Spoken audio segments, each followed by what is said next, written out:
Hello, this is Dr. Jason Munsell. It is about 12:30 or so on Monday, June the 19th. We're starting our third week together.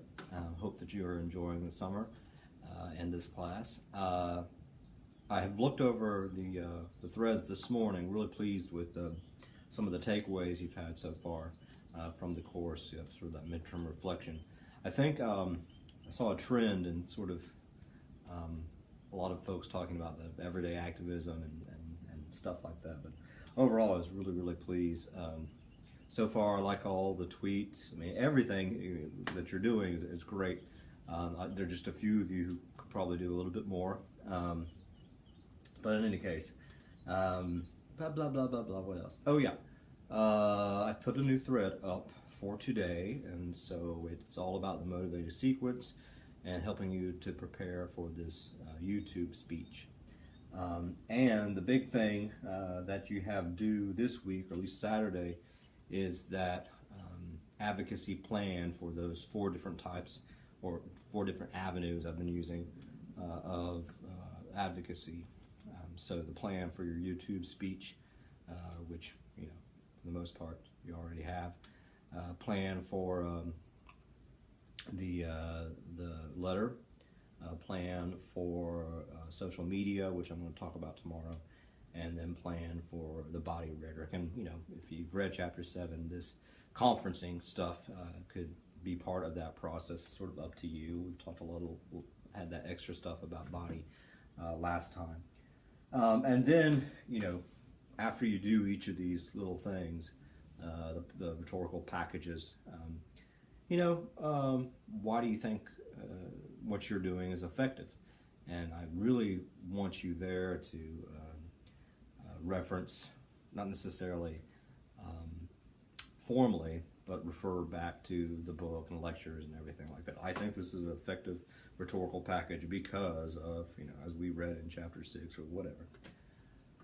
Okay, or chapter 6, whatever.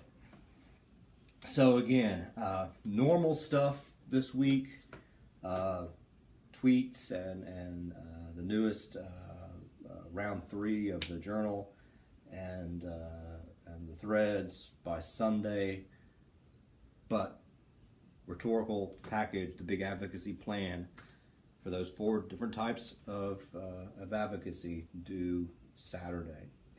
And let me know if you want me to look at rough drafts. And I haven't had the chance to read through the journals yet for the second week, but I will. If not today, I'll get to them tomorrow. All right, so what I want to do, and I'm going to do this very quickly, is try to get through a little bit of chapter 7 with you. It's a lot of no-brainer stuff, I think, but some important points here and there. Let's see, where am I? Chapter 7. Plan your summer trip. Well, not really a summer trip. It's the politics of planning.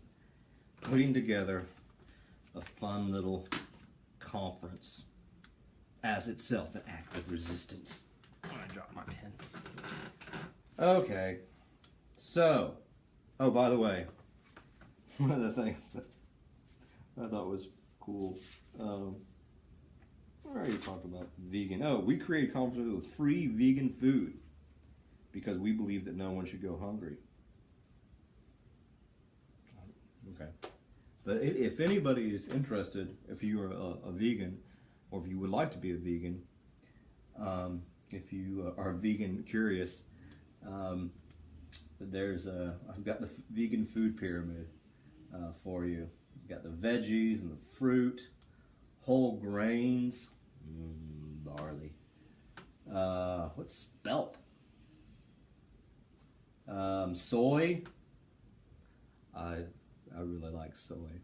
Soy much. Peanut butter. I like peanut butter. What's that on top? Fat sweets. Use sparingly. Choose liquid oils. Soy cream. Soy butter. Soy. Okay. I like beans. So, yeah. Okay, so convergence. This convergence stuff. they're all about convergence here. What does converge mean? People coming together. They're doing different things. They converge and they work together. That's it.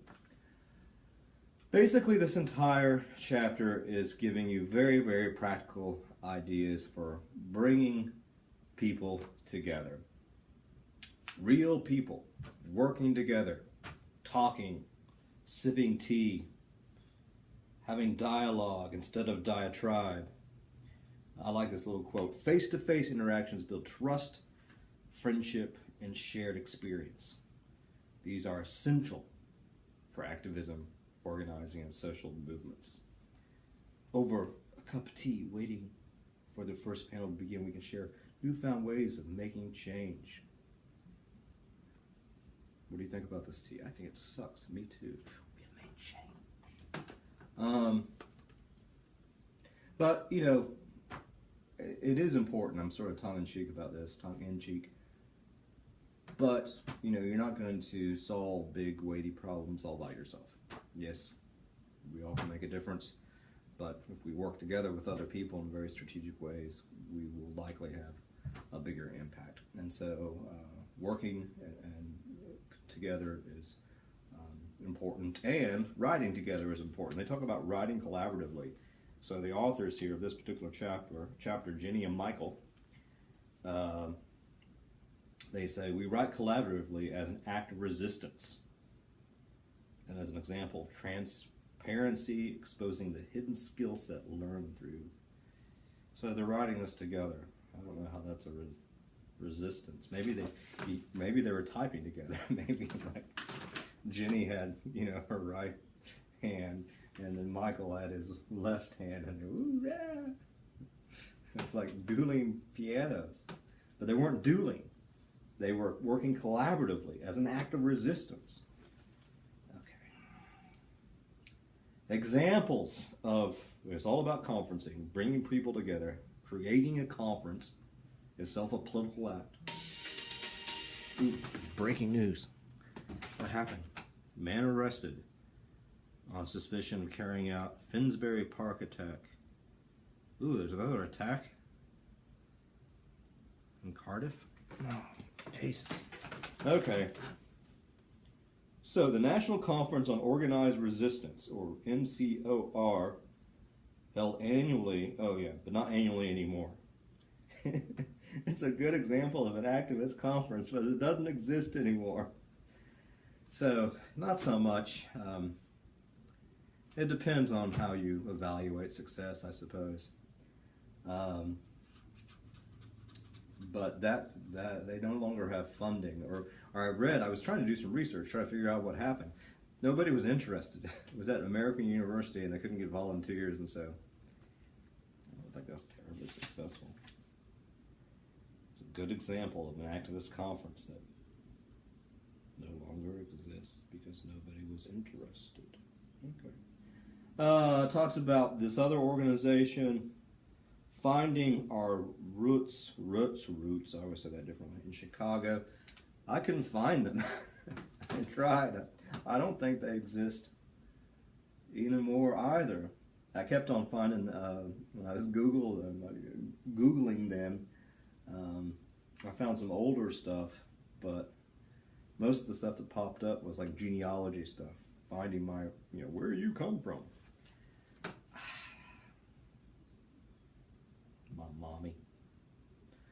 Okay, and then actually I did find some stuff on All Power to the Imagination in Sarasota, Florida. So if you wanted to take a look at their website,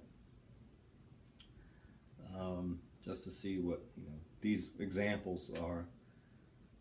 What is this conference all about? And this is actually it was held this past March, I think. Oh, April. We just missed it. So this actually had a conference. They look at the goals and everything like that. Interesting color. It looks very militant, doesn't it? Okay. And then we've got the bastard folks. I don't even know what that stands for. I couldn't find it. But they apparently we're going to have a conference. I think one of these. We are running late. It's an anarchist study group. Berkeley something, I don't know. Finding a place to hold anarchist theory conferences is easy as it used to be. Okay, so we invite whatever. Yeah. Actually, I think the finding our all power. Something was canceled. I don't know. Okay, so examples. Okay, so, and by the way, anarchist stuff, again, name has a bad rep.